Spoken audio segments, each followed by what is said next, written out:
All right, hey guys. So this is Ezekiel World Strong Review, and this is my show.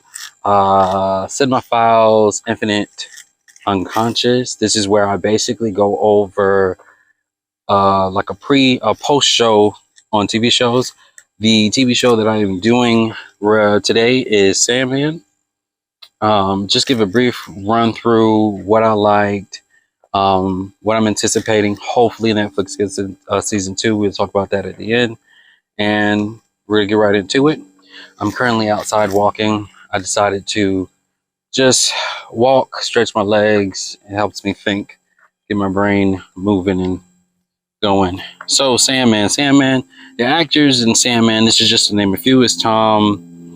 What does it say? Stuart Ridge. He plays Dream. Jenna Coleman. She plays Constantine. What is it? Gwendolyn Christie. She plays Lucifer. Boyd Holbrook. He plays Corinthian, and then Miss Curvy Baptiste. She plays Death. So the acting, I love the acting. I think the acting was pretty much on par. I know a lot of people who read the comics. Oh, I haven't read the comics. I've only seen the show. A lot of people read the comics. They feel a certain type of way about the gender swaps and force, I guess, wokeness. Me being the black man, I do some things I can agree with and some things I cannot. So for this, we're not gonna mention Kirby Baptiste. I just like her anyway. So we're just gonna leave that alone. But other gender swaps, I mean, they're playing either internal characters for one. So they're playing Death, they're playing Dream, they're playing Lucifer, they're playing internal beings. They're not playing humans. And I feel like if race, like actual like race, for instance, if you're black and you go through racism, grow up, that deals with character development. You know what I'm saying? Or if you're coming from if you're Caucasian or white and you're coming from a background of, I don't know, poor, or background of, riches, that will play a part in the character development. But they're playing endless character. They're playing endless. They're playing internal, immortal beings. Race should matter. Gender should matter, in my opinion, for this.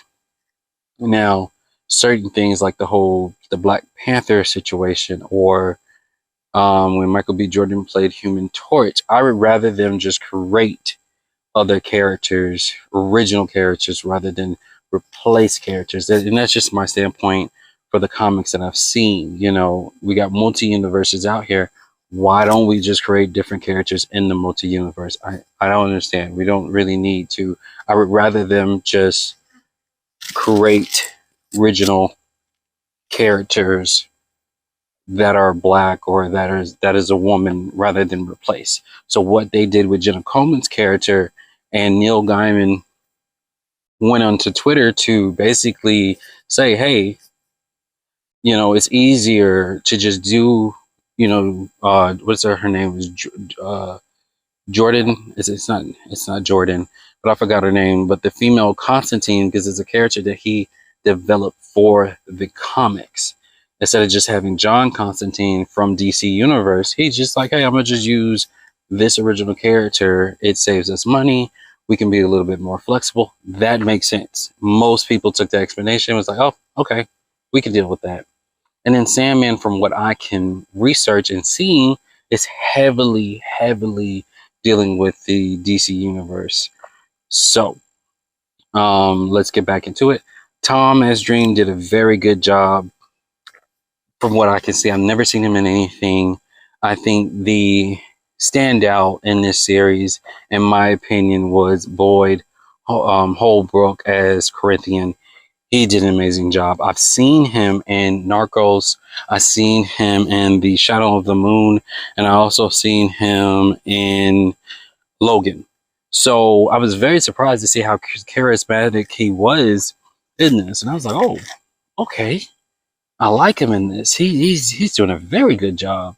I was like, okay. I going into it, I had no idea what type of character, the Corinthian was, but I felt like he followed through with it and he did an excellent job. Like I said, Kirby Baptiste, she's always going to do a good job to me, but I've seen her in Veronica Mars. I've seen her in The Good Place, and I've seen her in a number of other things. She kind of just popped out of nowhere for me when I seen her in, what was it? I seen her in something else, but then I ended up seeing her in A Good Place and in Veronica Mars. I've always loved her. She's going to be excellent. Jenna Coleman from Doctor Who. Carla. Excellent. Carla. Is it Carla? I think it's Carla. Excellent. I think she did a very good job. A little similar to her character at the end of Doctor Who, right before, I don't want to spoil it, but at the end of her run on Doctor Who, a little bit similar, but different. I feel like there's more story going into that. Side note, so Tom in the beginning was extremely skinny, and I don't know what happened. Episode 3 or 4, I felt like his face got rounded. He put some meat on him. I think he dieted down for that naked scene in the beginning, and then put some weight back on him. I'm a personal trainer, so I was like, he looks completely different. I don't know what's going on, but I think that's what it is. That's just a little side note. All right, so let's get into my favorite episode. So overall, I think the series is wonderful. There was no action. Most people say the same thing. It was all mythos. It's just meaning, just story, getting you into the world, getting into the plot, helping you understand it, fleshing out the characters, and just hopefully setting foundations for season 2. Perfect. I was hooked on every episode. I do feel like the beginning of the series, where basically the premise is Dream is going to go capture Corinthian, the sort of kind of antagonist, but one of his nightmares that's on the rampage on our plane, Earth. Dream is an endless. He is over the dreaming world, and him and his siblings, I guess, basically, you'll get into it. One of his siblings is Desire, and of course, she deals with human desire. Dream deals with human dreams. His nightmares, Corinthian is a nightmare where humans are supposed to face their nightmares or overcome their nightmares. That's what he represents as a nightmare, Corinthian. So he goes down there to go get Corinthian, and then a character I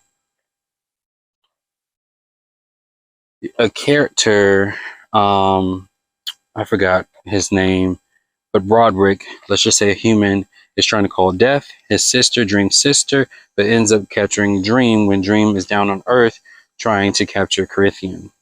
In the process, he loses his helmet, his jewel or ruby, and his bag of sand.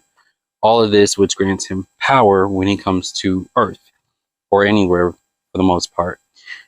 I think his name is Broderick. I want to say Broderick. I should have written it down, but I did not. I'm sorry. I apologize. But Broderick pretty much captured him for a century, 100 years. And Corinthian is just going around killing humans during this 100 years. Corinthian plots to keep Dream locked up. He tells Broderick how to keep Dream locked up. And that's where pretty much the story begins, and everything unfolds from this.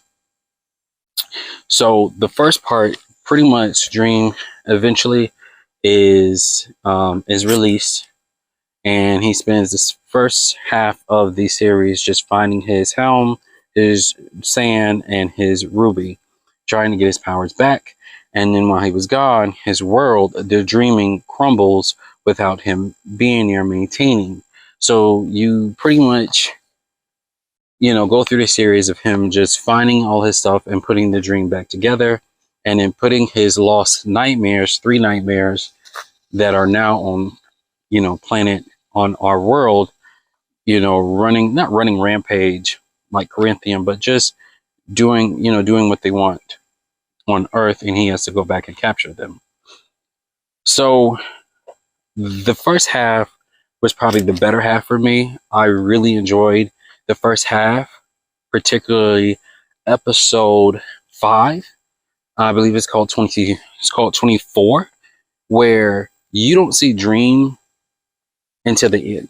I feel like any story or any series where you can have an episode without the main protagonist or at all, or the main protagonist is seen maybe 5 minutes throughout the whole series, or I mean the whole episode, that is very good writing. The story compelled me. I really enjoyed that episode. So John D has Dream's ruby, and he uses the ruby to make people's real emotion or truth come out. So he's in a diner utilizing this power for 24/7. And at the end, people end up getting their desires, which is a lot of lust. And it, ends up being a lot of lust, and a lot of negative emotions are out there because they can't lie, they can't fake it or anything. So you got husbands and wives sleeping with each other, co-workers sleeping with each other. A lot of truths, really bad truths coming out, and eventually everybody dies. And Dream comes in the end, and he gets his ruby back from John D.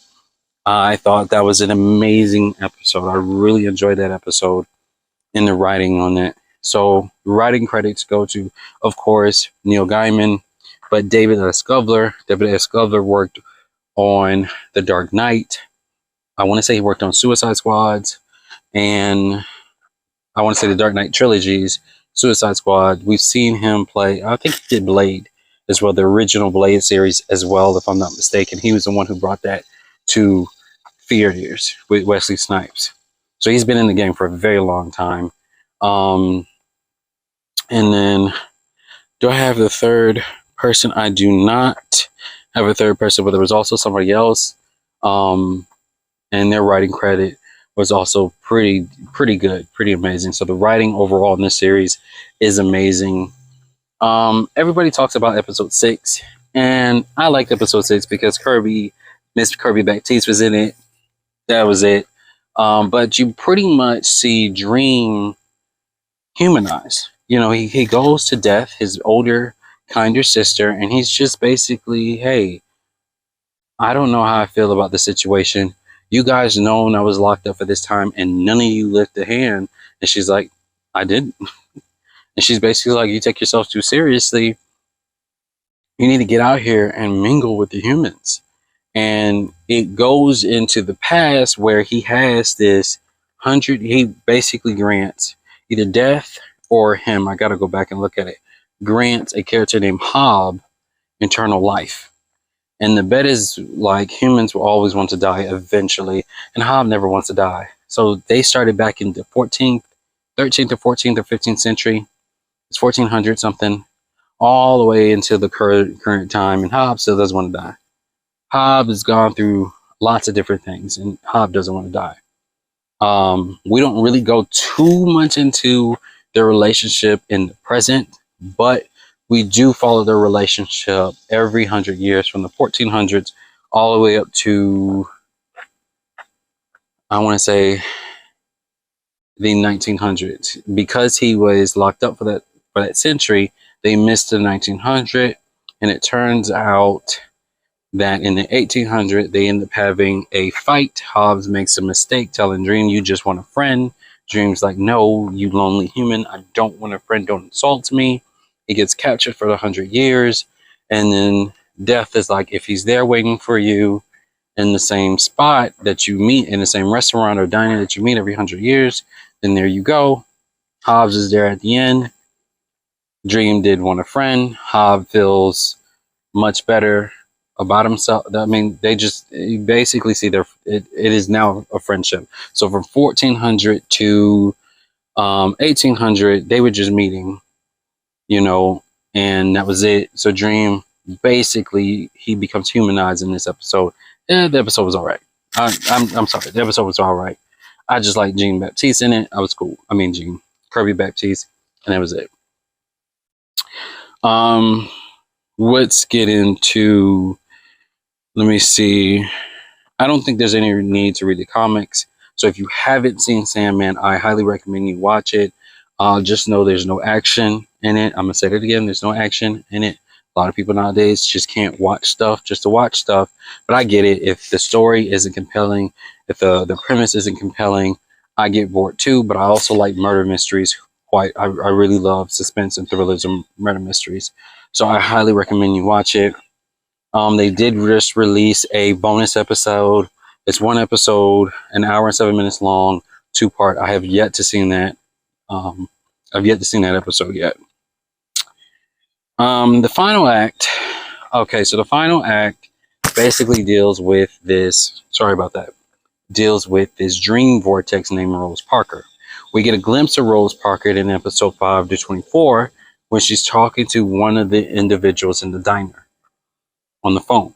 So Rose Parker is a vortex, and basically what a vortex does, it can crumble the universe because it can enter anybody's dreams. Quick and simple explanation. That's what she can do. She has ridiculous amount of power. The Last Vortex, I should verify this, but I believe Dream had to put that Last Vortex down. Dream doesn't understand why this vortex came when it did. So towards the end, we find out that Desire, Dream's brother, decided to hook up with somebody in the dreaming. They had a baby while they were dreaming, and that is Rose Parker. And that individual that Desire slept with was supposed to be that, I believe they said that reality or that world's vortex, right? So basically, if Dream would have killed the Rose Parker, Dream would have killed his blood relative because Desire slept with Rose Parker's grandmother. That's how that works. And if a endless, which is Dream and Desire, hurts one another or draws blood, they are punished or killed. So that's the overarching arc of the series, and we get more into it hopefully in the second season if Netflix decides to give us a second season. Neil Gaiman got onto Twitter saying, hey, yes, it's number 1, but you guys have to really watch, get people to subscribe to Netflix to get a season 2 because it's a very expensive show to make. And you know how Netflix is with shows. They are quick to cancel shows. And I'm sitting here like, why even buy the rights to this if you wasn't going to do a second season? You know, some of these shows, it just really irritates me that they just cancel. I'm just glad Dark was one that they kept around, and Stranger Things is one that they kept around. I'm still very upset with what is that show with Michael? I'm about to say Michael Ealy. His name is not Michael. Never mind. That's a side note. Let's get back into the Sandman. Oh, like I was saying, so more stories to come. If you haven't seen Sandman, please watch it. Please subscribe to Netflix so we can get a second season. If you enjoyed Sandman, comment below. Let me know what your favorite parts was, what your favorite episodes was, what you really like about it, so we can really have a conversation about these shows after they're done and really create some buzz. Get your families, friends, liking it, and let me know if you're a cinephile too. So subscribe, share. This is your host, Ezekiel, and this is Cinephiles Infinite Unconscious, episode 1 on World Strong Reviews. Thank you, and bye. Oh.